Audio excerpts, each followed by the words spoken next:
Bueno, querido Rafa, esto es como para dedicarle capítulos y capítulos. En fin, quería preguntarte, porque tú desarrollas una labor muy activa en UNESCO Valencia a través del centro que presides y hablas siempre que hablo contigo de la cultura de paz.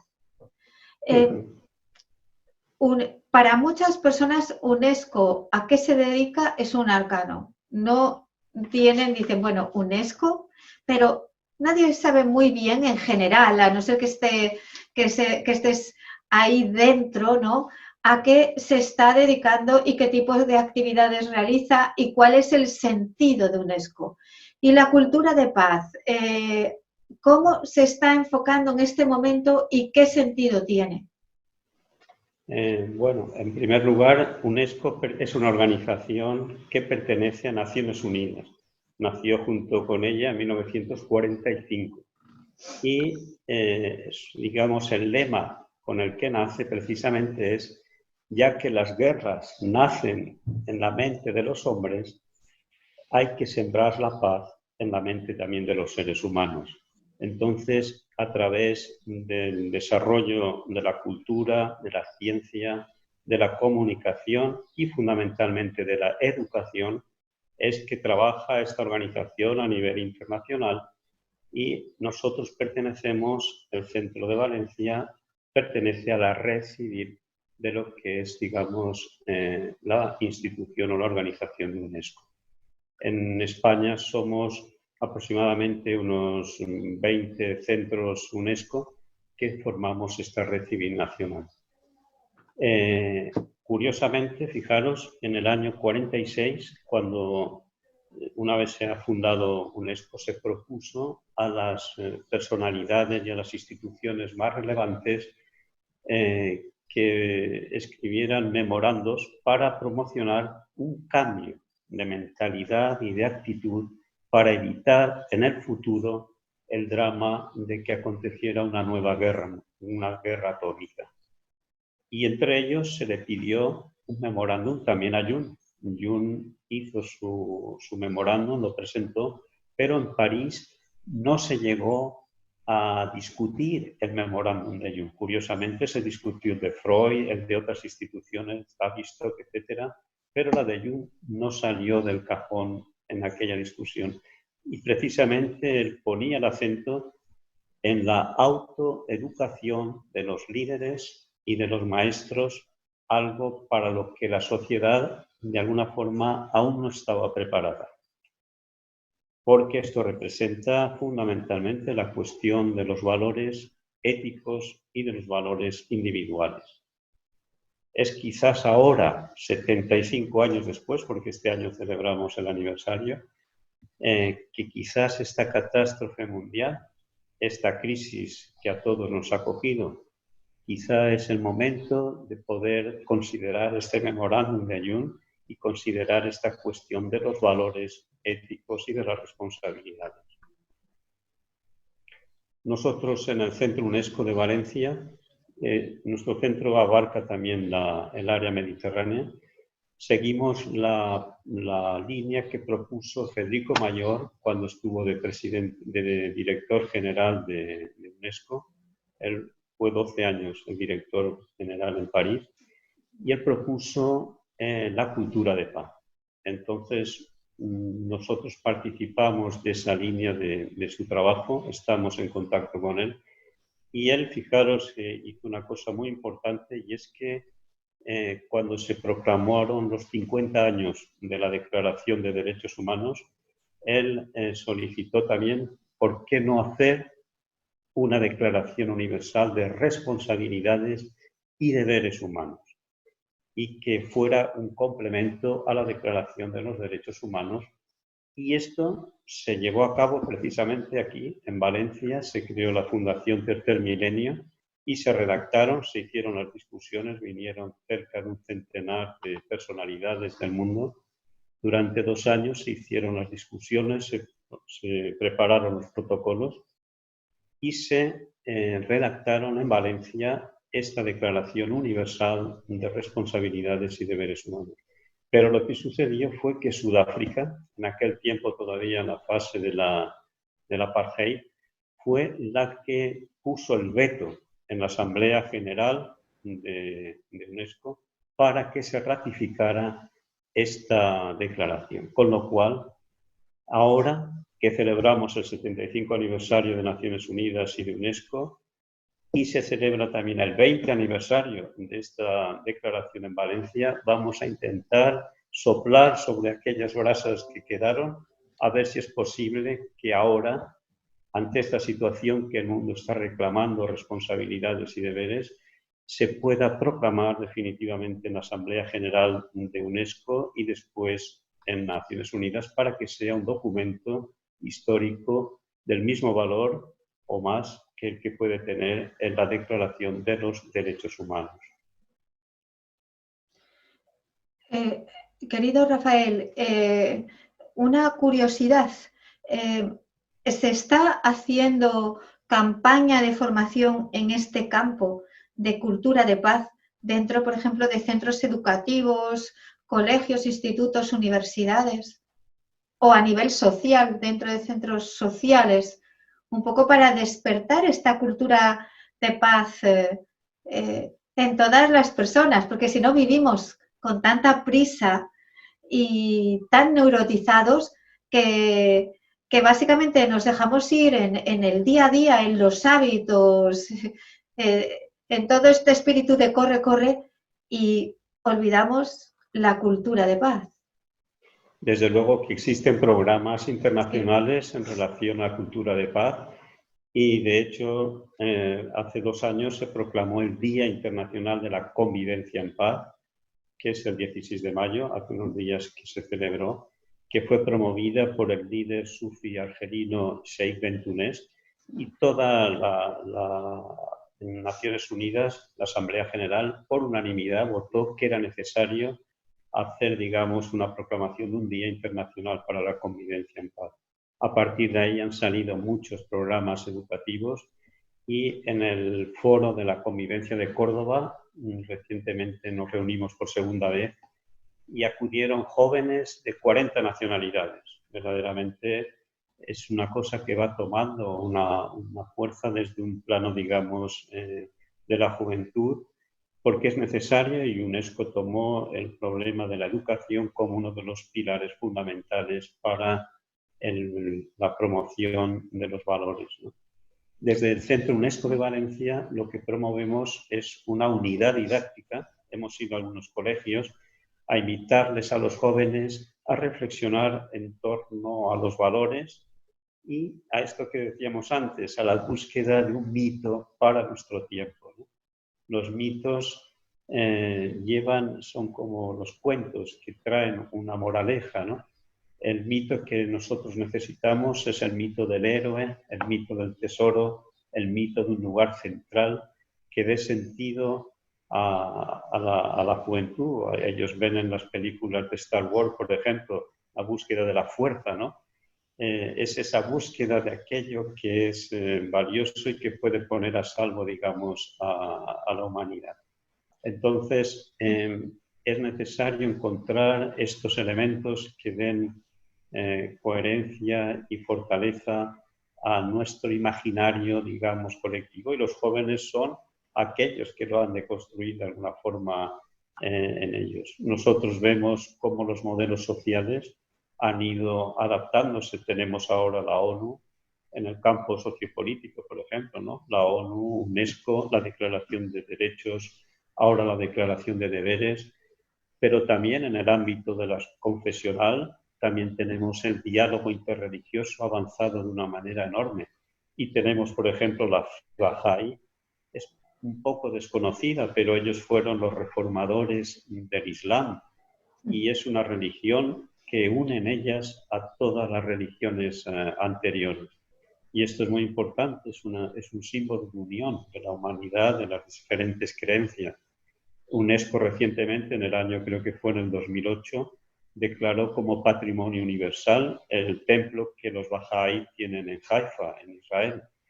También en el ámbito filosófico, no solo en el confesional, están las reflexiones en torno a valores de un nuevo humanismo, donde se trasciende la bipolaridad entre el marxismo y el capitalismo. Es una visión donde pone al ser humano en el centro, no a los valores sociales. Y por último tenemos también el ámbito psicoespiritual, que es este que estamos hablando de la psicología del profundo, y que la psicología de Jung representa la vanguardia de esta aportación a un nuevo pensamiento de nuestra sociedad.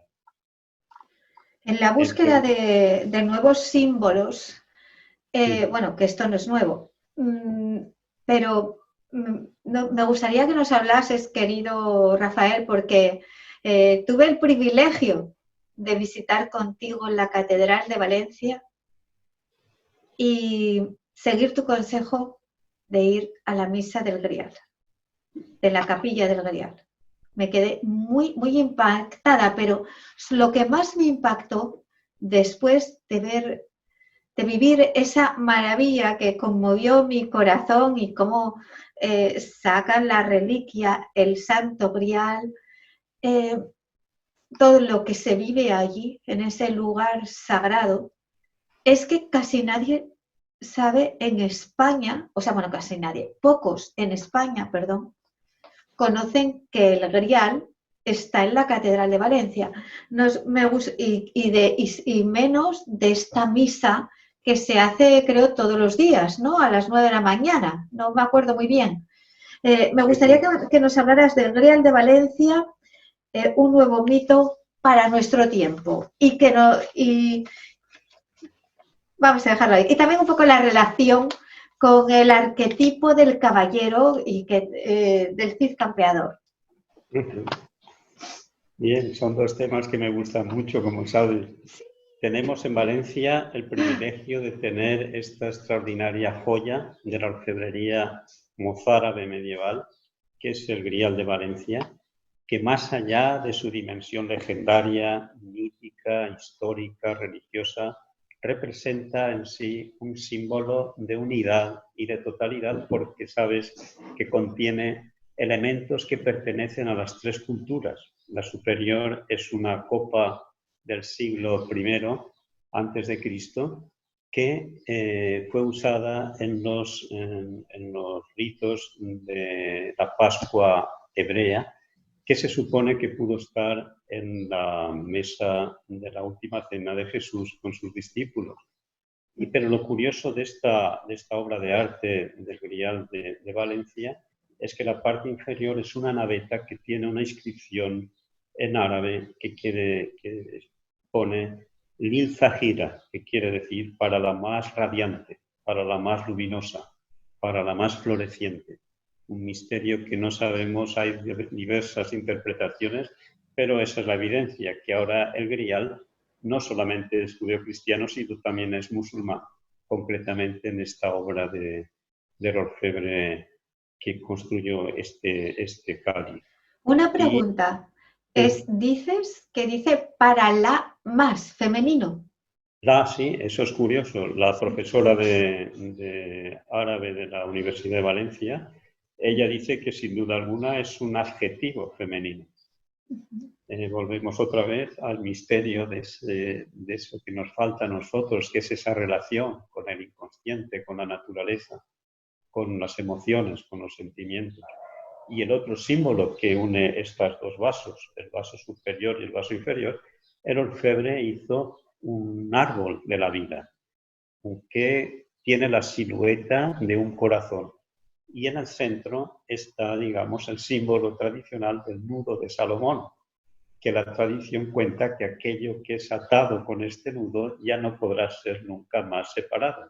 Luego representa una unión de opuestos perfecta, ¿no? Es como la piedra filosofal de los alquimistas, una unión de opuestos que ya no puede ser separada y que tiene, digamos, una cualidad sanadora, milagrosa o prodigiosa. Entonces, esto le hace que este Grial de Valencia actual, desde el punto de vista nuestro, que es la cultura, aporte, como si dijéramos, el elemento de que es un Grial que podemos llamar de los hijos de Abraham. judíos, cristianos, musulmanes, que podemos llamar también como un grial de la concordia o un grial para la cultura de la paz. Y esto es así en el sentido de que más allá de esta dimensión legendaria, esotérica o religiosa, es desde este nuevo punto de vista cultural que nos invita a reflexionar en torno a la crisis de valores de nuestra sociedad actual, sobre la cuestión de la convivencia en paz de las culturas. Y si te fijas, Amin Maalouf, no sé si conocéis el libro El naufragio de las civilizaciones, él hablaba de que el problema era ese, que había fracasado nuestra evolución histórica en la convivencia y en el mestizaje. En ese sentido, este grial sería como la medicina de este naufragio, como aquello que nos puede salvar, el tratar otra vez de ver de qué manera este diálogo interreligioso, intercultural nos puede hacer avanzar y crecer en vez de hacer que nos volvamos unos contra otros, ¿no? Aquí justo en este Mediterráneo es donde durante la época mítica de la convivencia en Al-Ándalus, antes de la llegada del siglo XI, que llegaron los radicales islámicos del norte de África, que fueron como si hoy fueran lo que vemos del ejército del ISIS. Ellos radicalizaron, digamos, la convivencia y entonces el cristianismo se radicalizó en el aspecto también de la cruzada. En esa contienda de opuestos, entonces tenemos el grial. El grial de Valencia representa como una imagen de ese momento histórico en el que aún era antes de la cruzada, antes del radicalismo, donde convivían las culturas, porque este grial de Valencia pertenece a la cultura mozárabe, que era una cultura de mediación y que se desarrolló durante 4 siglos hasta la llegada de este imperio almorávide fanático que vino del norte de África. Y entonces, cuando llegó, comenzó a destruir esta cultura mozárabe. Y este grial que vino desde el monasterio mozárabe de San Juan de la Peña y que tú vistes en tu visita a Valencia, sí, se conserva desde el año 1424 que llegó a Valencia y en el 37 en la catedral, pero solamente hace 100 años que está abierto al público, al culto, y todavía desde entonces se celebra esta misa, esta ceremonia litúrgica a la que tú acudiste y que verdaderamente es muy emocionante porque mantiene esa veneración a un símbolo vivo que ha permanecido a lo largo de tantos siglos como una compensación a nuestra sociedad occidental. El mito del grial, pensar que Marie-Louise Bonfrant decía que contiene la problemática religiosa del hombre moderno, por eso ha sobrevivido durante tantos siglos. Ahora, por ejemplo, cuando la casa, no sé, Ferrari, por ejemplo, saca un vehículo nuevo, dice, hemos hecho el santo grial de los coches. Es decir, es el valor máximo que se le puede dar a un objeto, a una cualidad. Entonces es realmente el mito de un tesoro que habría de ser encontrado. El mito de la búsqueda del grial viene de la lejana Edad Media, pero ha llegado hasta nuestros días como tal, y consiste precisamente su clave en que este recipiente es un contenedor y es por tanto un arquetipo femenino que contiene una fuerza mágica, una fuerza maravillosa y curadora. Y esa es precisamente esta cualidad de lo femenino, lo que revivifica, lo que vivifica, lo que traen las emociones, los afectos, el cuerpo es algo que se siente, no tiene que ver con la frialdad del pensar, sino es algo capaz de ser experimentado en el interior del ser humano, ¿no?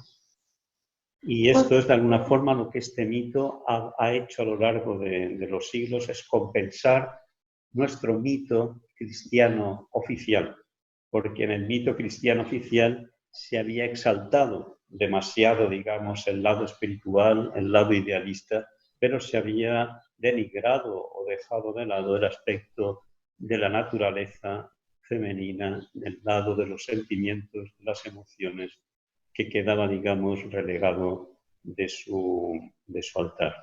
Y de esta manera este mito ha compensado a lo largo de los siglos esta deficiencia del mito oficial en el que hemos estado viviendo hasta hoy, ¿no?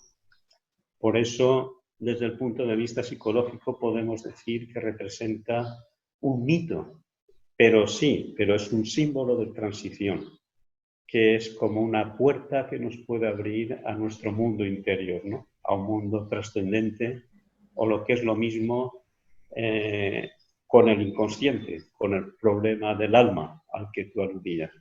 Es porque aquello que vivifica es una cosa y un contenido de tipo emocional, y la mayor de las emociones a la que un ser humano puede aspirar es a experimentar la plenitud. Y esa experiencia de la plenitud es lo que está, digamos, expresado en las experiencias de los místicos o en las experiencias más grandes a las que el ser humano puede aspirar. Y por otro lado, también hay que decir que el arte y la belleza es lo único que nos puede unir a todos los seres humanos, porque en el arte y en la belleza, en ella se contiene la posibilidad de incluir toda la dimensión arquetípica de las culturas, de las religiones, de los mitos. Y en ese sentido, el Grial de Valencia tiene, digamos, estas características. Por eso podría servir, como si dijéramos, como de un símbolo de transición que nos permite reflexionar no solo sobre lo que hemos dicho de la dimensión social de nuestra época, de la relación de la convivencia intercultural, interreligiosa, sino también sobre nuestra propia dimensión interior. Y de alguna manera es como si este mito, este símbolo del Grial pudiera contener el espíritu, digamos, del tiempo, y también al mismo tiempo de cada uno de nosotros, como nuestro símbolo personal que fuera capaz de llenar, digamos, nuestra vida individual de sentido.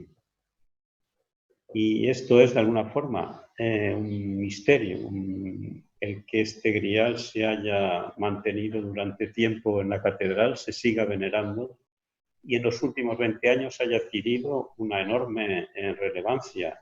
Incluso la Santa Sede lo ha reconocido, declarándole un año de jubileo que se repite cada 5 años, con una peregrinación mundial internacional a la Catedral de Valencia. Y se ha hecho también el Camino del Grial, que se puede hacer desde Jaca hasta Valencia, desde donde se salió en el siglo XV toda la ruta que llegó hasta nuestra ciudad. Y hoy se le llama el Camino del Grial, pero también se le ha puesto el nombre del Camino de la Paz y el Camino del Conocimiento, como si tuviera esa dimensión de ser algo trascendente, ¿no? Y de hecho, si lo vemos en una perspectiva psicológica, nos permite decir que es como si permitiera incluir en él una nueva dimensión de lo que hablábamos antes del arquetipo central, ¿no? Es como el arquetipo central desde su lado femenino, donde si pudiera ser incluido, encarnado ese principio en este esquema arquetípico y mítico de esa fuerza vivificadora de los afectos, que al igual que hace 2000 años se encarnó el principio masculino en el mito cristiano, ahora es como si pudiéramos decir aquí podría ser encarnado este principio femenino, al igual que sucedió hace 2000 años con el principio masculino. Y esto es la conexión con los valores, con los sentimientos, lo que verdaderamente nos hace humanos, y este es un símbolo que en ese sentido nos puede ayudar en esa toma de conciencia y de sentido. Muchísimas gracias, querido Rafael. Quería hacerte Bueno, a comentar que siento, después de todo lo que tú has hablado, que todo aquel que haga este viaje, ¿no? A visitar esta peregrinación para visitar el Grial de Valencia en la catedral y disfrutar de esta misa, el que vaya con la intención correcta y con la actitud correcta. Desde luego que hay un cambio interior, ¿no? O una vivencia interior. Es cuestión de intención y actitud, como todas las cosas. Pero quería preguntarte, ¿en qué momento, por ver la sincronicidad, en qué momento se restaura o no es exactamente restaura, se crea esta pieza de joyería? ¿Qué estaba sucediendo en ese momento? Cuando se crea esta pieza extraordinaria, esta copa del milagro, que mira tú, fíjate, ahora dices el símbolo contemporáneo, ¿no? Un nuevo arquetipo, un nuevo símbolo contemporáneo y en el que incluyes sanación también. Y mira que tenemos ahora una pandemia, o sea que nos viene muy bien. Pero ¿nos puedes comentar qué estaba sucediendo en aquel momento cuando se creó? Bueno, coincide en el tiempo con digamos, la época del Cid, es en el siglo XI, Sí. donde nosotros, digamos, encontramos en el monasterio de San Juan de Jaca, donde se encuentra esta obra de orfebrería, posiblemente hecha por un orfebre mozárabe, porque ellos eran los que hacían, digamos, de mediación entre la cultura cristiana y la musulmana, y este fue un monasterio donde se mantuvo este rito mozárabe hasta el siglo XI. Entonces, en el siglo XI, no sé si sabéis, está el mito del Cid. El mito del Cid surge precisamente cuando os contaba antes que empezó el Cid muere simultáneamente cuando los cruzados toman Jerusalén. Esto es muy simbólico porque es como que el Cid, que había mantenido, digamos, era un mediador con el mundo islámico, es con su muerte, como si dijéramos, cuando se vuelven radicalmente enemigos, ¿no? Entonces, el mito del Cid representa, de alguna forma, una imagen que nos permite situarnos en nuestra memoria histórica en ese momento donde todavía era posible una convivencia entre las culturas aquí en Al-Ándalus. Y el Cid representa este modelo de caballero heroico que por eso decimos tenemos el héroe, que sería el Cid, el grial, que sería el tesoro, aunque ellos no tuvieron una relación objetiva, pero sí en el contexto histórico, es cuando nacen las obras de caballería y representaba un modelo de valores que debía de ser, digamos, promocionado y donde era fundamental el sentimiento del honor, de la verdad, de la ética de la justicia, y que se vinculaba sobre todo precisamente con el culto a una dama, a lo femenino. Ahí es donde nació esa necesidad de que el principio masculino, el héroe, estuviera en relación con una mujer. En el Cid se da justo esta preciosa historia con Jimena. Ella representó siempre esta compañera fiel del Cid, y esta unión del principio masculino como héroe del Cid y de Jimena como dama nos hace ver que se ha mantenido este mito a lo largo del tiempo. Por ejemplo, en el siglo XVIII empezaron a escribirse muchas óperas. Imaginaros hasta 40 óperas sobre los amores del Cid y de Jimena, algo completamente inusitado y que ningún otro personaje de la historia ha llegado a realizar, porque es necesario esta relación del principio masculino y femenino, y a través del mito y la leyenda del Cid, eso fue a través del tiempo, en las distintas épocas, se cultivó esa relación del Cid y de Jimena, esa historia de amor muy peculiar. Y es curioso, pero si nos ceñimos a la obra, digamos, más importante, que es la del Cantar de Mio Cid, cuando el Cid es desterrado de Castilla por el rey Alfonso VI, que es el que desencadenó por esa falta de ética la venida de los radicales musulmanes del norte de África. Cuando el Cid sale de Castilla, entonces su aspiración es la de casar a sus hijas con honra. Es decir, es la aspiración de volver a unir el principio femenino con el principio masculino. Esto es de alguna forma lo que nos ha llegado hasta ahora, ¿no? Y es un mito que nos permite entender de una forma muy precisa el entendimiento histórico de España, cuál fue el fracaso de esa convivencia que llevó a la expulsión de los judíos, después a la expulsión de los moriscos, y que Ortega y Gasset, en un momento de gran inspiración, porque era un hombre muy peculiar que de vez en cuando tenía unas inspiraciones que no sabía darle ni siquiera la explicación, refiriéndose al Cid, él dijo que este mito del Cid era un mito que había dado una tierra que apenas valía 30 monedas de oro, pero que al final de los tiempos no habría oro en el mundo para pagarlo. Es decir, porque esa clave de que es la esencia de todo es que el principio masculino y el principio femenino estén en armonía, estén en equilibrio, estén uno con el otro y no disociados, es lo que necesita, digamos, nuestra cosmovisión, nuestro paradigma actual para seguir avanzando hacia el progreso. Bueno, querido Rafael, estaría días enteros, porque son temas tan profundos y con tanta riqueza que no hay como, parece que se queda todo como a medias, pero por otro lado está bien, porque así deseo que siempre que tengas disposición y tiempo, porque eres una persona ocupada, que podamos tener un diálogo contigo, ¿no? Que nos instruyas en todo este mundo de los arquetipos, de los valores, de la consciencia social y con un sentido también de lo que tú llamas, de lo que ya, bueno, de lo que estáis trabajando, porque no es un nombre, es acción ya, ¿no? La acción de la cultura de paz.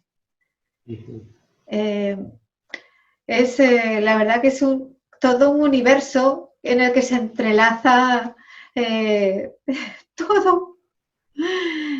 Y creo que vamos a necesitar más tiempo. ¿Vas a estar disponible, Rafael, para...? Ya he participado con vosotros, sí. Creo que esta es la tercera o la tercera ocasión. Sí que creo que es un foro el que organizáis que merece la pena participar de él, e invito a todos los que nos están escuchando que se animen también a participar en este foro virtual primero que organizáis, y que encontrarán ponencias, seguro, iniciativas que serán del interés y del agrado de la gente. Y que vais a encontrar la ponencia del doctor Rafael Monzó este fin de semana. Ya sabéis, 22, 23 y 24. Estamos ya a horas del Congreso. Para cerrar, querido Rafael, y volviendo al momento más mundano, ¿qué recomiendas a todos los amigos y amigas de Foro ACE Internacional para disfrutar de este momento COVID? ¿Qué les recomiendas y qué de bueno te está aportando a ti? Bueno, yo creo que el mensaje era que es necesario reflexionar y que la reflexión es algo que a todos nos favorece, nos ayuda a centrarnos, a buscar una luz que dé orientación y sentido, y es algo que, si estamos alejados del ruido del mundo, centrados en nosotros, podemos escuchar esa sintonía que nos pueda orientar hacia un camino adecuado para nuestras vidas.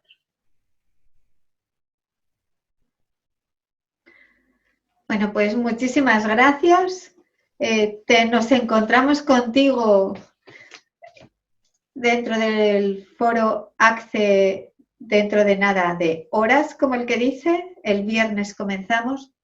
Os pasaremos el programa mañana jueves con los horarios para que podáis ver a qué hora está cada ponencia. Y muchísimas gracias, Rafael. Si quieres despedirte, por favor, de nuestros amigos. Agradecerte esta entrevista, este rato que hemos pasado juntos y deciros a todos vosotros lo que os acabo de decir, que os espero en este foro, que seguro que hay ponencias, iniciativas que serán del interés y del agrado de todos. Muchas gracias. Gracias, Rafael. Y gracias a todos y a todas.